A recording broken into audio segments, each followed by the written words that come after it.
At 70, Margaret Hayes thought her cozy Atlanta home was a safe haven, filled with memories of her late husband Tom and their son Ethan.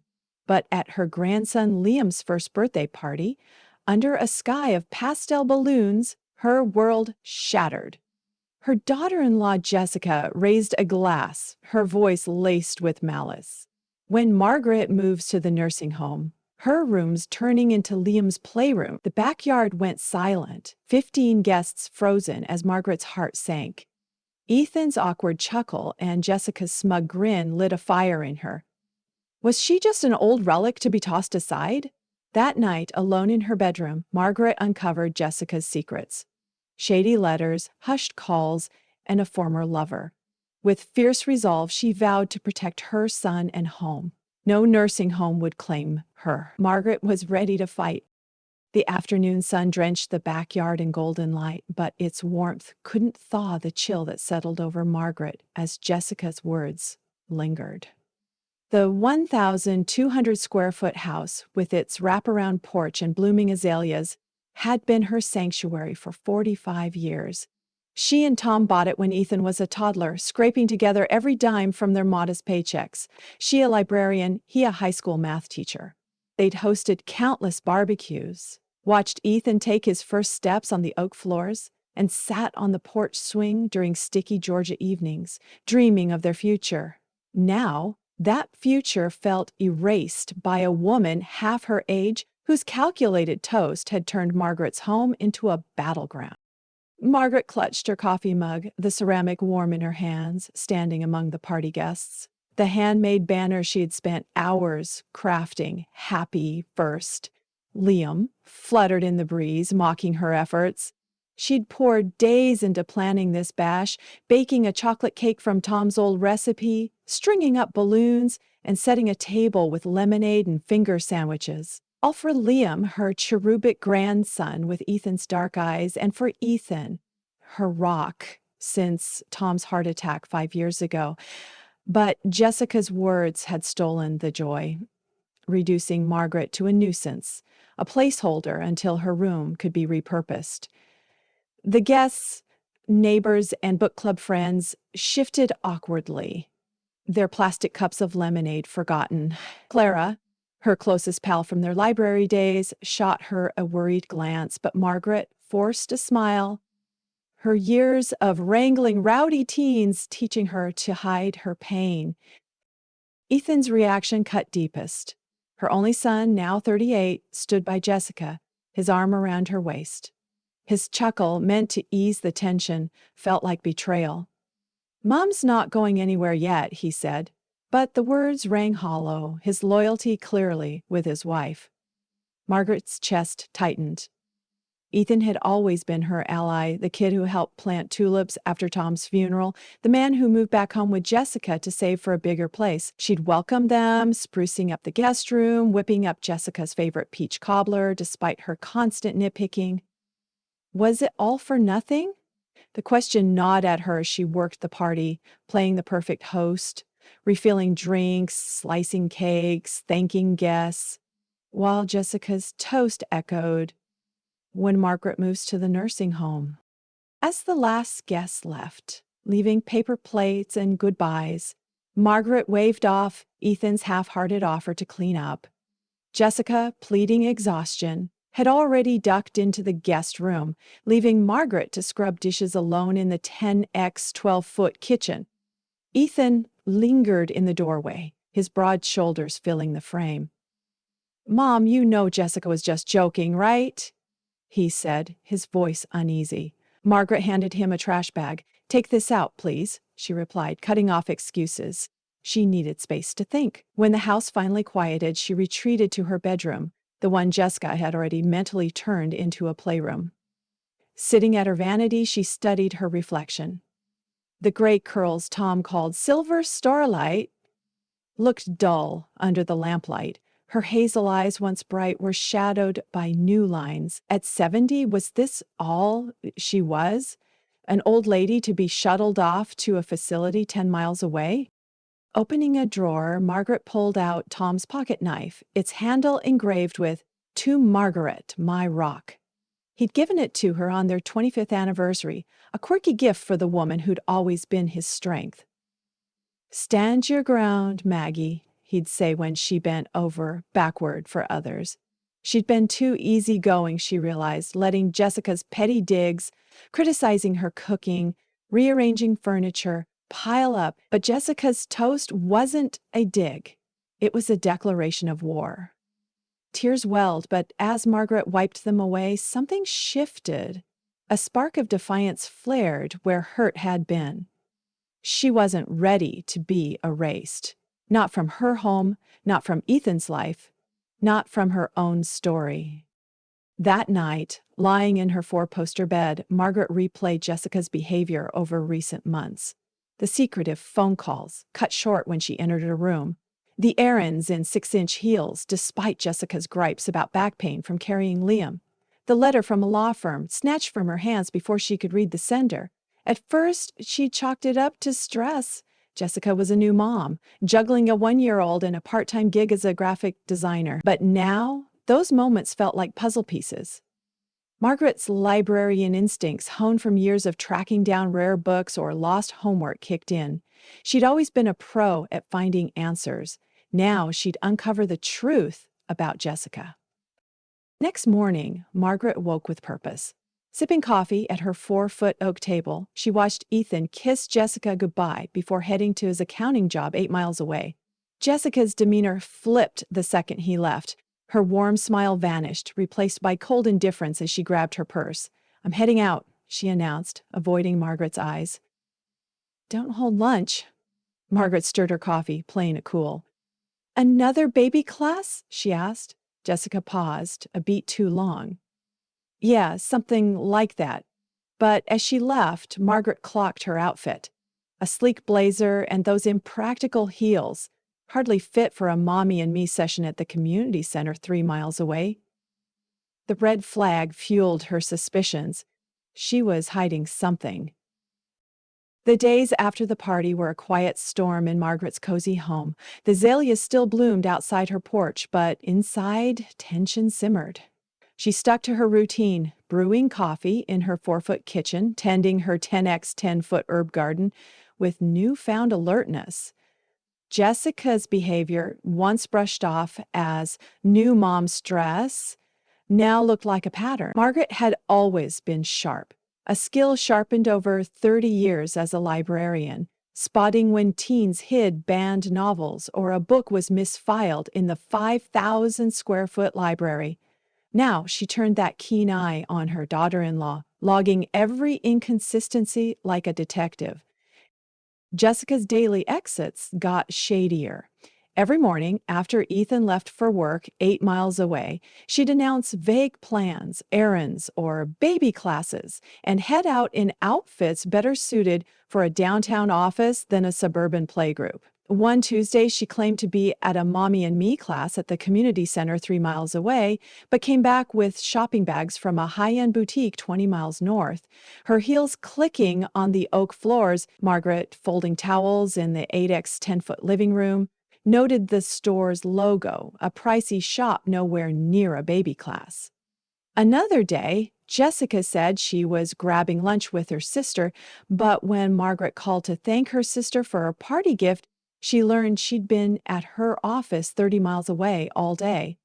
The lies were small but stacked up, like pages in a book that didn't add up. Margaret's suspicions grew during a quiet moment in the kitchen. While Jessica was upstairs, her phone buzzed on the counter, left behind for once. Margaret hesitated, her conscience wrestling with rising unease, but the memory of Jessica's toast, delivered with that venomous smirk, pushed her forward. Glancing at the screen, she saw a text from Ryan T. Call me when you're alone. The name was unfamiliar, but the secrecy wasn't. When Jessica returned, she snatched the phone, her face briefly paled, before muttering, "Wrong number." Margaret stayed silent, but her mind raced. Who was Ryan? And why was Jessica so cagey? The tipping point came a week after the party, when Margaret sorted mail on her 4-foot entryway table. A letter for Jessica from a law firm in downtown Atlanta caught her eye. Before she could read the sender, Jessica swooped in, grabbing it with a shaky hand. "Junk mail," she said, stuffing it into her purse. But Margaret's years of handling library correspondence screamed otherwise. Law firm letters weren't junk. That evening, as Jessica and Ethan watched TV in the 15x 20-foot living room, Margaret sat at her vanity, Tom's pocket knife in hand. "Stand your ground, Maggie," his voice echoed. She couldn't ignore the signs anymore. Jessica wasn't just brushing her off. She was hiding something big, something threatening Ethan in their home. Margaret needed help to dig deeper, someone she could trust. She thought of Clara, her friend of 20 years, who'd stood by her since Tom's passing. Over coffee at a diner 5 miles away, Margaret spilled her fears. "Jessica's lying, Clara. The calls, the shopping bags, that letter. It's not just hormones. She's up to something." Clara, sipping decaf, frowned. "Maybe stress? New moms can act weird." Margaret shook her head. "It's more than that. I overheard her on the phone say, 'He doesn't know a thing,' and hang up when she saw me." Clara's eyes widened. "You think she's cheating?" Margaret wasn't sure yet, but the possibility ate at her. "I need to know before she hurts Ethan." Clara suggested Diane, a former library co-worker who'd retired to run a PI firm 10 miles away. Diane specialized in domestic cases, cheating spouses, hidden assets, and was known for being discreet. Margaret wavered. Hiring a PI felt like betraying Ethan's trust. But Jessica's toast had already betrayed her. She called Diane that afternoon, laying out the situation in a 10-minute call. "I need to know what Jessica's hiding," Margaret said, her voice steady. Diane took the case, promising a report in 2 weeks. "I'll need details, her routines, any names you've seen," Diane said. Margaret shared what she had: Jessica's erratic schedule, the law firm letter, and the name Ryan T. For the next 10 days, Margaret played dual roles, doting grandma and stealth sleuth. She bounced Liam on her lap, read him board books in the 8x 10-foot nursery, and smiled through Jessica's small talk, all while tracking her moves. One Thursday, Jessica left for a doctor's appointment, but wore a silk blouse and those 6-inch heels, her purse bulging with something heavier than a wallet. Margaret jotted it down in a small notebook, a habit from her library days. Another day, she found a receipt in the trash for a coffee shop 15 miles away, dated when Jessica claimed to be at a playgroup. The evidence was piling up. But Margaret needed more than gut feelings. Diane's first update came via secure email to Margaret's old desktop in her 10x 12-foot bedroom. "Jessica's been meeting a guy at a park 12 miles from your place," Diane wrote, attaching a blurry photo of Jessica with a tall man in his 30s. Margaret's heart sank. The guy's profile matched Ryan Tate, whose social media she'd found after searching the text name. His page had photos with Jessica from 6 months ago, when she was pregnant with Liam. The timeline was brutal. Jessica and Ethan had only been married 18 months. Margaret's hands shook as she printed the photo, tucking it beside Tom's pocket knife in her drawer. She wasn't just fighting for her room, she was fighting for Ethan's future. By the end of week 2, Margaret's notebook was crammed with notes. Jessica's late-night texts, her dodginess about money, and a vague comment to Ethan about needing space after Liam's next birthday. Margaret passed these to Diane, who promised to dig into Ryan's background and the law firm's role. As she waited, Margaret felt a mix of dread and determination. She was no longer the pushover widow who let Jessica rearrange her furniture or gripe about her cobbler. She was Margaret Hayes, a 70-year-old woman who'd built this home with Tom, raised Ethan through grief, and refused to be shoved into a 500-square-foot nursing home apartment 10 miles away. Whatever Jessica was hiding, Margaret would expose it, protecting her son and her legacy with every ounce of grit. The weight of her findings pressed hard on Margaret as she sat at her 4-foot oak kitchen table, sipping cold coffee. It was a quiet Saturday. 2 weeks after Liam's birthday, and the house felt like a stage set for a showdown. Ethan was at his office 8 miles away, catching up on weekend work, while Jessica was upstairs with Liam, humming a lullaby that clashed with the tension in Margaret's chest. Diane's final report had arrived that morning in a manila envelope delivered to her 10 x 12-foot bedroom. Inside were photos of Jessica and Ryan Tate, holding hands in a park, entering a motel 15 miles north, and standing outside the law firm's downtown office. Bank records showed Jessica had siphoned $5,000, 0 cents, from Ethan's savings into a hidden account. Most gut-wrenching was a draft agreement, Ryan giving up parental rights to Liam for a $10,000, 0 cents payout, funded by Ethan's money. The truth was undeniable. Liam wasn't Ethan's son. Margaret's hands trembled as she tucked the envelope into her purse, along with a DNA test result she'd arranged through Diane. Using a strand of Ethan's hair from his 6-inch brush and a swab from Liam's pacifier, tossed after a recent nap, Margaret had confirmed her worst fear. Ethan wasn't Liam's biological father. The lab's cold words, probability of paternity 0%, burned in her mind.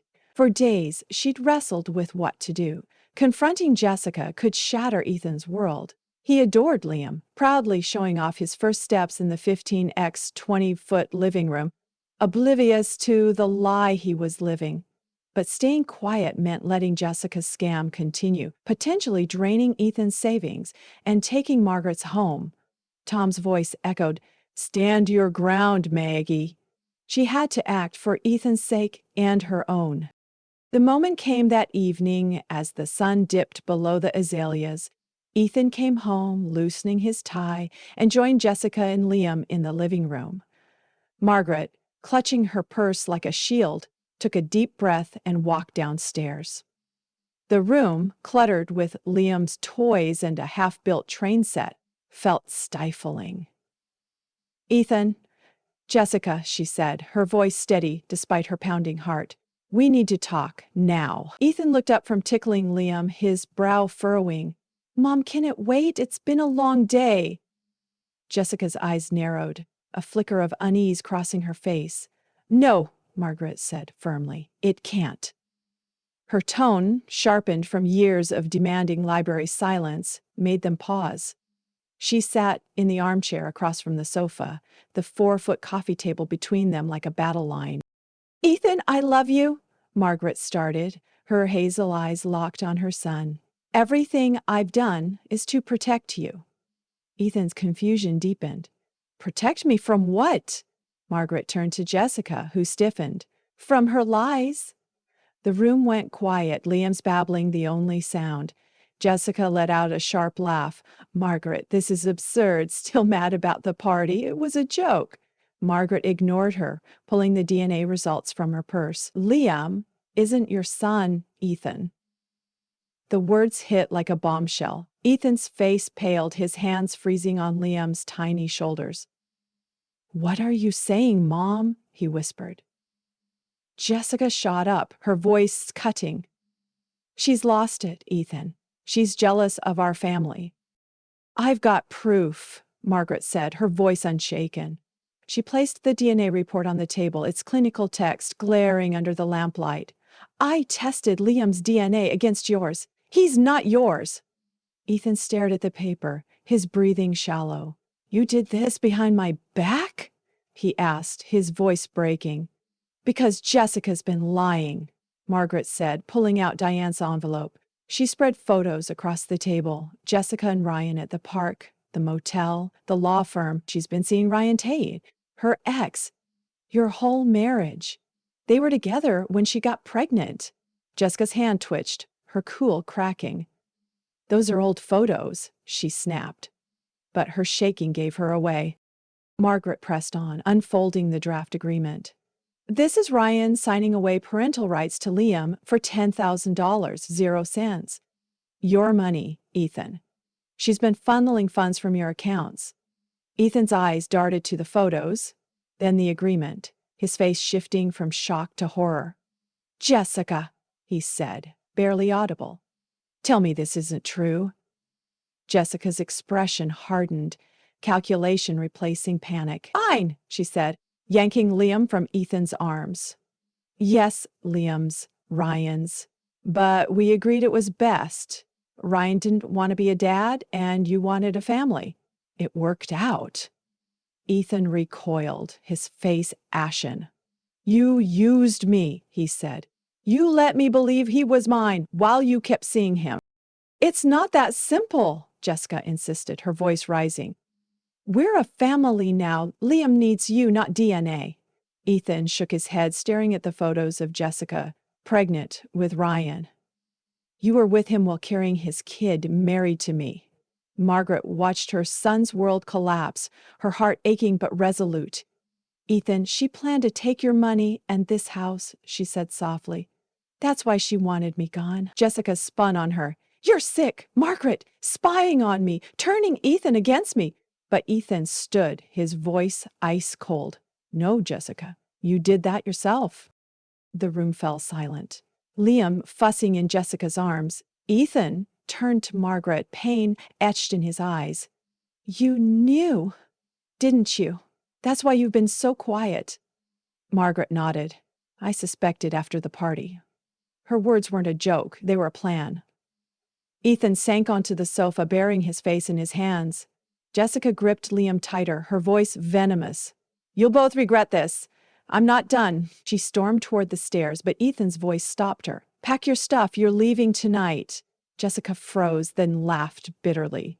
Where am I supposed to go with a baby? To Ryan, Ethan said, his tone final. You planned this together. As Jessica retreated upstairs, Margaret moved to Ethan's side, resting a hand on his shoulder. I'm so sorry, she whispered. He covered her hand, his voice hoarse. You didn't do this, Mom. She did. The living room, once full of laughter, was heavy with loss. Margaret knew this was just the start. Jessica's threats hinted at legal fights, and Ethan's heart was broken. But standing by her son, with the DNA results and photos on the table, she felt a quiet strength. She'd faced the truth head on, shielding Ethan from a lifetime of deceit. The battle wasn't over, but Margaret Hayes, at 70, had taken the first step to reclaiming her home and her son's future. The days after Jessica's exit were thick with silence in the cozy Atlanta house. The living room, once bursting with Liam's toys and Ethan's chuckles, felt like an empty stage, its 4-foot coffee table still carrying the weight of the DNA results and photos. Margaret stuck to her routine, brewing coffee at her 4-foot oak table, tending her 10x 10-foot herb garden with a mix of relief and sorrow. Ethan, now 38, holed up in the guest room, his broad shoulders slumped as he wrestled with the betrayal. He took a week off from his accounting job 8 miles away, spending hours staring at the azaleas or flipping through old photos of Liam, the son who wasn't his. Margaret's heart broke for him, but she knew healing would come, one step at a time. Margaret's first move to rebuild was reclaiming her bedroom, the space Jessica had targeted for Liam's playroom.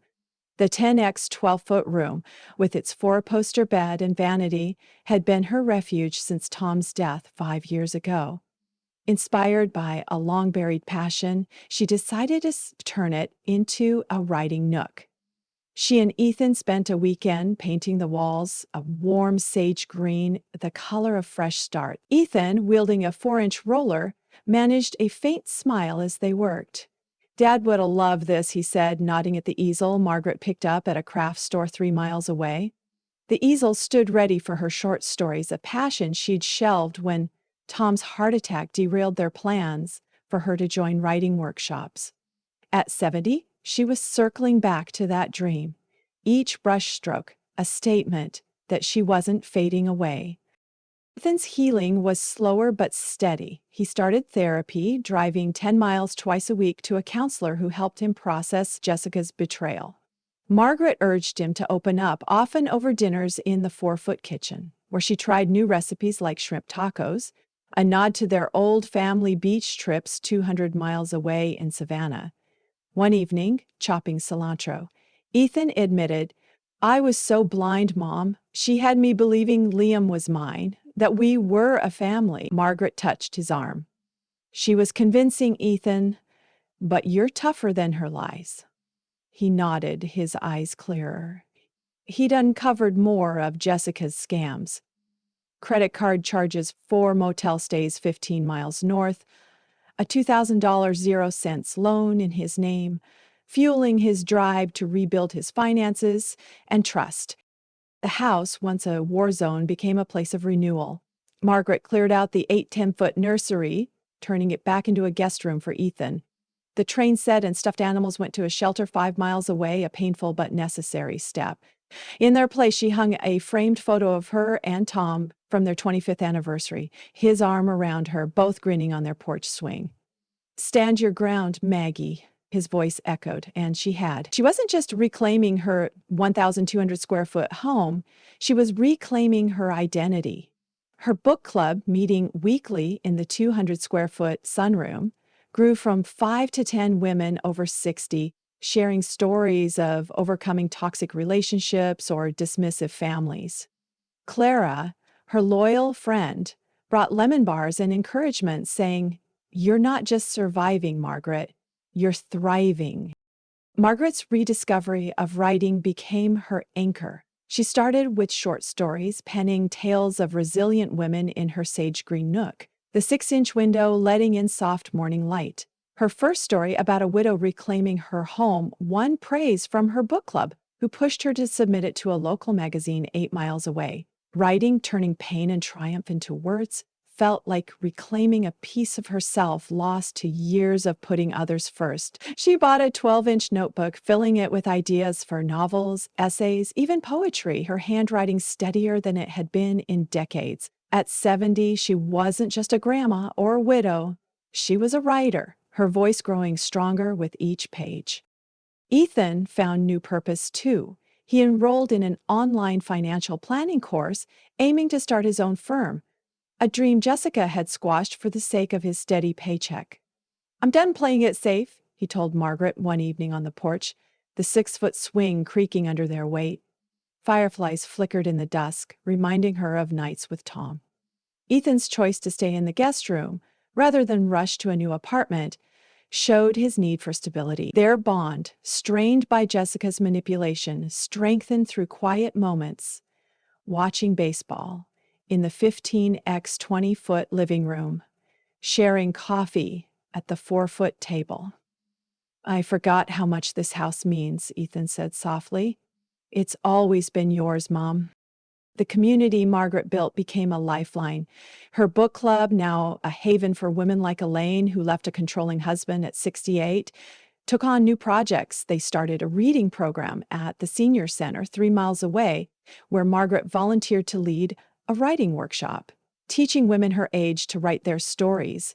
Memoirs of lost loves, triumphs, or travels lit a spark she hadn't felt since her library days. One member, Barbara, a retired teacher, said, You're showing us we're not invisible, Margaret. The words hit home. Jessica's toast had aimed to erase her.